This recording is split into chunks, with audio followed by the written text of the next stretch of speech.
The cabin door shudders under frozen fists. Snow howls through the cracks. Inside, Elijah Torres grips his rifle, eyes locked on the wood that separates him from whatever desperation has climbed this high.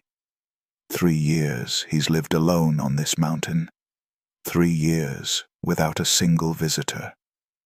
"Please," comes a woman's voice, cracked and hollow. "I can cook." Elijah's finger hovers near the trigger. The last time he trusted a stranger, his brother died from the fever they brought. But that voice, it doesn't beg for mercy. It offers something. A trade. He opens the door a crack. An old woman collapses into the snow at his feet, her grey hair matted with ice, her dress torn to rags. She looks up with eyes that have seen too much loss. "I'm not worth much, sir," she whispers through blue lips, "but I can cook." Elijah stares down at her. Behind him, his empty pot sits cold on the stove. His last meal was 2 days ago, stale bread and melted snow. The woman's hands tremble, reaching toward nothing. If you've ever felt the weight of choosing between survival and compassion, your presence here keeps stories like this breathing. Tell us where you're watching from. Your voice carries this forward. Who is she? And what has she run from to reach this God-forsaken peak? Elijah drags Leah Phillips inside, her body limp as a frost-killed doe. He lays her near the iron stove and feeds the dying embers. The woman's breath comes in shallow gasps. Frostbite blackens her fingertips. "You shouldn't have opened the door," she rasps, eyes still closed. "People like me, we bring trouble." Elijah wraps a threadbare blanket around her shoulders. "You'll be dead by morning if I hadn't." She laughs, a brittle, broken sound. "Maybe that's kinder." He studies her face in the firelight. 60 years old, maybe more. Deep lines carved by grief, not age. Her hands, even ruined by cold, show the calluses of endless work. "Why'd you climb this mountain?" Elijah asks. Leah's eyes open, sharp despite the exhaustion. "Same reason you hide up here, I reckon. The world below took everything." The statement hangs between them. Elijah turns away, jaw tight. She's right. He fled to this peak after his family's farm burned, after the town blamed him for the fire that killed his brother. Isolation was his penance. "You said you can cook," he mutters. "Prove it tomorrow. There's a bag of cornmeal in the cellar, some dried meat. Make yourself useful, or you'll throw me back into the snow." What will morning bring? Salvation or another ghost to haunt this mountain? Dawn breaks grey and merciless. Elijah wakes to a smell he hasn't known in years. Bread baking, meat sizzling in fat, coffee dark as sin. He bolts upright, disoriented. Leah stands at the stove, moving with the precision of a woman half her age. Her frostbitten hands work despite the pain, turning johnny cakes in the cast-iron skillet. She's found his hidden stores, the venison jerky, the wild onions, the precious jar of bacon grease. "Sit," she commands without looking at him. Elijah obeys, too stunned to argue. She places a tin plate before him. Golden cornbread, meat fried with herbs he didn't know grew on this mountain, coffee that smells like his mother's kitchen. He takes a bite. The world stops. It's not just food. It's memory. It's every meal his mother made before the fever took her. It's Sunday dinners with his brother, back when laughter filled their table. It's everything he's tried to forget. How? His voice cracks. Leah sits across from him, her own plate untouched. "I was a cook for 30 years. Big house in Dallas, rich family. Then the master's son decided I was too old, too expensive." Her eyes harden. "They threw me out with nothing. Not even a reference." Elijah swallows hard. So you walked up a mountain? I walked until I couldn't walk anymore. But something in her story doesn't add up. Why this mountain? Why his door? By afternoon, the wind screams. Snow falls so thick Elijah can't see the woodpile 10 feet from the cabin. He secures the shutters while Leah stirs a pot of stew, its aroma fighting against the cold, trying to seep inside. This storm will last 3 days, Elijah says, checking their dwindling firewood. Maybe 4. Leah nods calmly, as if she expected this. Then we ration. I can stretch what you have. He watches her work, the way she wastes nothing, using every scrap, every bone. Most people panic when trapped by mountain weather. She seems almost prepared. You knew this storm was coming, he accuses. She doesn't deny it. Felt it in my bones this morning. The air tastes a certain way before a big one. Then why not turn back? Head down before it hit? Leah finally meets his eyes. Because I came here for you, Elijah Torres. His blood runs cold. How do you know my name? Your brother, Samuel. He worked for the same house I did, before the fire. Her voice softens. He talked about you every day, the ranch you'd build together, the family you'd raise. Elijah's hands shake. Samuel never mentioned, because you'd already stopped writing to him. The truth lands like a fist. After the fire, after the accusations, Elijah cut every tie to his past, including his brother. But how did Samuel die? And why is Leah really here? The storm rages outside.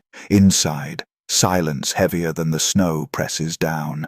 Elijah stands frozen, staring at Leah as memories claw their way up from where he buried them.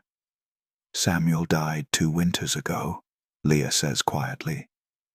Pneumonia. He was alone in a boarding house, no family, no letters. I held his hand at the end. Elijah's knees buckle. He catches himself on the table. I didn't know. I thought he blamed me for the fire. He never blamed you. The whole town knew the foreman knocked over that lantern, not you. Samuel searched for you for months. Her voice cracks. He died believing you hated him. The words shatter something inside Elijah. He sinks into the chair, head in his hands. I ran because I was a coward. I couldn't face anyone. Leah reaches across the table, her ruined hands covering his. He made me promise something before he passed. Find his brother. Tell him he's forgiven. Tell him to stop hiding. Elijah looks up, tears frozen on his cheeks. Why did you wait 2 years? Because I was a coward too. Lost my position. Lost my dignity. Figured if I climbed high enough, the cold would make the decision for me. She squeezes his hands. Then I remembered Samuel's face. And I knew one of us had to stop running. If you've ever felt the crushing weight of words left unsaid, your witness here is the only thing that keeps their memory alive. Tell us where you're watching from. Let us know we're not alone in this. Outside, the wind suddenly stops. An eerie silence fills the mountain. The unnatural quiet lasts only seconds before the mountain groans. Deep, primal, like the earth itself is splitting. Elijah's eyes go wide. Get away from the walls, he shouts, grabbing Leah. They huddle in the center of the cabin as the roar builds. A freight train of snow and ice screaming down the slope. The walls shudder. Dust rains from the ceiling beams. Elijah throws himself over Leah as the world tries to crush them. Then it passes. The cabin stands barely. Elijah scrambles to the door, forcing it open against the snow packed against it. His heart stops. Where the trail down the mountain used to be, there's nothing but a river of white. The avalanche has cut them off completely. We're trapped. He breathes. Leah appears beside him, scanning the devastation with the calm of someone who's already made peace with death. How much food do we have? A week. Maybe 10 days, if we're careful. And firewood? 4 days. Less if the cold gets worse. She nods slowly. Then we have a choice. Sit here and freeze, or we figure out how to survive until the thaw. Elijah laughs, bitter and sharp. The thaw won't come for 6 weeks, maybe 8. Then I better teach you everything I know about staying alive. What knowledge does this old woman possess that could save them both? Leah moves through the cabin like a general surveying a battlefield. She inventories every item. The half bag of cornmeal, the dwindling venison, the precious coffee beans Elijah has been hoarding. Her lips move silently, calculating. "We're going to do something that seems wasteful," she announces, "but it's the only way." "What are you talking about?" She pulls out a small leather pouch from inside her dress. "These are seeds, sprouting seeds. In 4 days we'll have fresh greens growing on this windowsill." Elijah stares. "In the middle of winter? That's impossible." Impossible is what people call things they've never had to try. She wets a cloth, spreads the seeds. "I learned this from a Chinese cook in Dallas. You keep them damp, keep them warm, and they'll grow even in hell itself." Over the next days, she transforms their meager supplies. Bones boiled into rich broth. Cornmeal stretched with rendered fat into cakes that taste like abundance. And impossibly, the seeds begin to sprout, tiny green shoots reaching toward the dim window light. "You're a witch," Elijah mutters, but there's wonder in his voice. Leah smiles. "I'm just a woman who's been hungry enough to learn every trick." But each night, Elijah notices her portions growing smaller while his stay the same. She's feeding him her share. "Stop sacrificing for me," he demands on the 5th night. "Someone has to live to tell Samuel's story." Why does she believe only one of them will survive? The howl cuts through the night, close, hungry, desperate. Elijah reaches for his rifle only to remember he fired his last bullet 3 years ago at a rock slide. The gun is useless now, just a club. The wolf circles the cabin. They hear its claws scraping wood, testing for weakness. It's starving, pushed down from higher peaks by the same storm that trapped them. "It smells the meat," Leah whispers. Elijah's mind races. If the wolf breaks in, they have nothing to fight it with. If it doesn't, it'll wait. And starving wolves are patient. "Give it what it wants," Leah says suddenly. "What?" She's already moving to the stove, pulling out a chunk of their precious venison. "We feed it. Not enough to fill it, but enough to make it go away. That's 3 days of food. Or 30 seconds of being torn apart. Choose." Elijah knows she's right. He takes the meat, cracks open the door. The wolf's eyes gleam yellow in the darkness, impossibly close. He throws the venison far into the snow. The beast snatches it and vanishes into the night.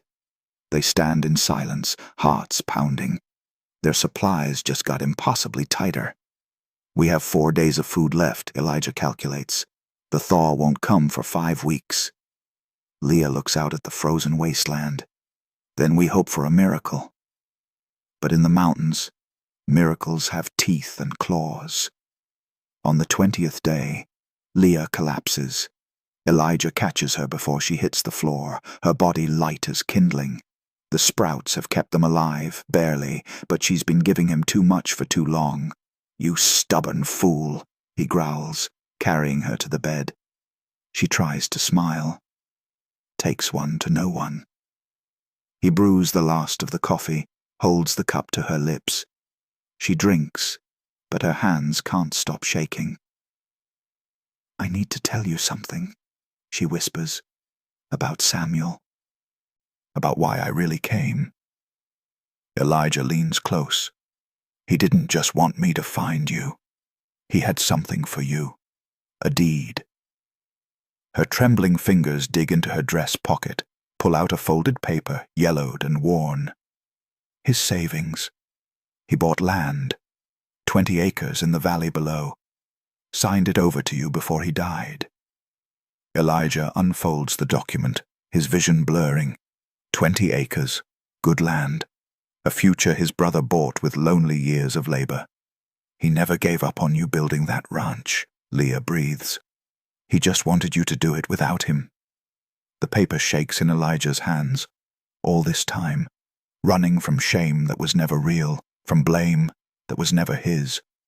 And Samuel spent his last breath giving him a second chance.